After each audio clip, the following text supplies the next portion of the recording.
अल्हम्दुलिल्लाह रब्बिल आलमीन वस्सलातु वस्सलामु अला रसूलिल करीम। भाई और बहनों, आज मैं आपके सामने जिस टॉपिक पर बात करने जा रहा हूँ वो है झूठ। एक ऐसा गुनाह, एक ऐसी बुराई जो देखने में तो छोटी सी लगती है, लेकिन इसका जहर हमारे घर को, हमारे ख़ानदान को तबाह कर देता है। आजकल झूठ इतना आम हो चुका है कि लोग बात बात पर झूठ बोलते हैं। अगर हम अपने दोस्तों और रिश्तेदारों में ऐसे लोगों को तलाश करें जो झूठ नहीं बोलते, तो शायद उंगलियों से गिन सकते हैं आप। झूठ बोलने का मतलब ऐसी बात कहना जो हकीकत में है नहीं, यानी झूठा स्टेटमेंट देना, झूठा डिक्लेरेशन देना, ये एक धोखा है।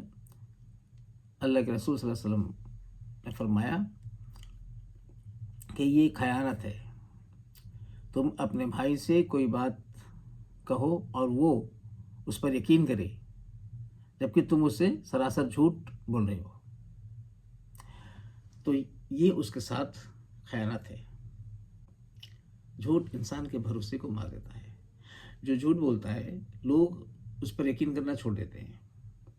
अगर कोई माँ अपने बेटे की बात पर यकीन न करे, या बेटा अपनी माँ पर यकीन न करे, या कोई बीवी अपने शौहर की बात पर शक करे कि पता नहीं सच बोल रहा है या झूठ, तो सोचिए उस घर का क्या होगा, क्या हाल होगा।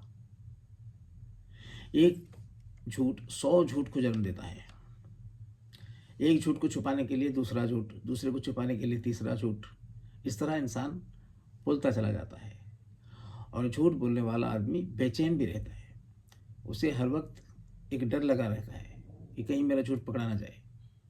फिर जिस दिन झूठ बेनकाब होता है, उस दिन इंसान की सारी इज्जत खत्म हो जाती है, वो जलील भी होता है। मगर जो झूठ नहीं बोलता, उसे किसी तरह का कोई खौफ नहीं होता। शायद हम समझते हैं कि थोड़ा बहुत झूठ बोल देने से कुछ नहीं होता। हमें मालूम होना चाहिए कि झूठ हमको जहन्नम में पहुंचा सकता है। हुजूर सल्लल्लाहु अलैहि वसल्लम ने फरमाया कि झूठ गुनाह की तरफ ले जाता है और गुनाह जहन्नम की तरफ। अल्लाह ताला कुरान में कहते हैं, वज्तनिबू कौल ज़ूर, झूठी बातों से बचो। क्या हम ये पसंद करेंगे कि हमारे माँ बाप, हमारे भाई बहन, हमारे बीवी बच्चे, हमारे रिश्तेदार या हमारे दोस्त हमसे झूठ बोले? इसी तरह वो लोग भी पसंद नहीं करते कि उससे उनको झूठ कहकर धोखा दिया जाए। झूठ कई तरह के होते हैं। कुछ लोग अपना ऐप छुपाने के लिए झूठ का सहारा लेते हैं। कुछ लोग अपने आप को बड़ा दिखाने के लिए झूठ बोलते हैं। कारोबार में खरीदार को धोखा देने के लिए झूठ बोला जाता है। झूठा कसम खाया जाता है। अदालत में केस जीतने के लिए झूठी गवाही दी जाती है। तो झूठ बोलने से दूसरों का नुकसान हो जाता है। झूठी तोहमत से किसी की इज्जत नीलाम हो जाती है। कोई लोगों के सामने जलील हो जाता है। एक झूठी गवाही किसी बेकसूर को कसूरवार ठहरा देती है। झूठा मुकदमा एक बेकसूर को फंसा देता है, इसको परेशान कर देता है। कारोबार में झूठ खरीदार को नुकसान पहुंचाता है। अदालत में झूठी गवाही की वजह से मुजरिम छूट जाता है और बेकसूर सजा पाता है। सबसे बड़ा झूठ अल्लाह या उसके रसूल के बारे में झूठ है। ऐसी बात अल्लाह रसूल के बारे में कहना जो उन्होंने नहीं कहा। कुछ लोग बेधड़क कह देते हैं कि अल्लाह ने ही कहा है, रसूल ने ही कहा है, जबकि हकीकत में उन्होंने नहीं कहा। बस सुनी सुनाई बात को बगैर तहकीक बयान कर देते हैं। ये अल्लाह रसूल पर बुहतान या इल्ज़ाम है और कबीरा गुनाह है, जिसका अंजाम बहुत बुरा होगा। हुजूर सल्लल्लाहु अलैहि वसल्लम ने कहा, मेरे नाम पर झूठ मत बांधो, क्योंकि जो शख्स मुझ पर झूठ बांधेगा वो यकीनन जहन्नम में दाखिल होगा। बुखारी की हदीस है। और अल्लाह कहते हैं, उमन अज़लमु मिम्मन इफ्तरा अलल्लाहि कज़िबा, उससे बढ़कर उससे बढ़कर जालिम कौन होगा जो अल्लाह पर झूठा बहतान बांधे। दूसरी किस्म की झूठ वो है जिससे किसी की हक तलफी होती है, या किसी का हक मारा जाता है, या किसी पर जुल्म होता है, या किसी को नुकसान पहुंचता है।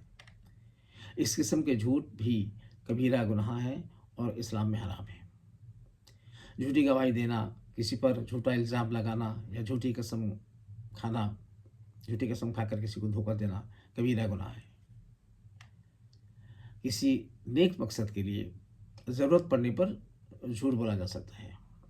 बड़े नुकसान से बचने के लिए छोटा नुकसान किया जा सकता है। जैसे दो भाइयों में झगड़ा है, या मियाँ बीवी में झगड़ा है। अब उनके दरमियान सुलह कराने के लिए, समझौता कराने के लिए अगर आपको कुछ झूठ बोलना पड़े कि वो मिल जाए, तो ये गुनाह नहीं है। और वो मामूली बातें जिनसे न किसी का हक मारा जाता हो, न किसी पर जुल्म होता हो। जैसे माँ कहती है बच्चे को, मत सो जा वरना चुड़ैल आ जाएगी। या आप किसी से कहते हैं कि मैं तुझे 100 बार ये बात बोल चुका हूँ, हालांकि आपने 100 बार नहीं कहा था, आपने 2-4 बार कहा। तो इस तरह की बातें झूठे स्टेटमेंट के दायरे में नहीं आती। फिर भी बेवजह झूठ बोलने से परहेज़ करना चाहिए। अगर हम कोशिश करेंगे और आदत बनाएंगे तो इंशाल्लाह ये बहुत बड़ा मुश्किल काम नहीं है।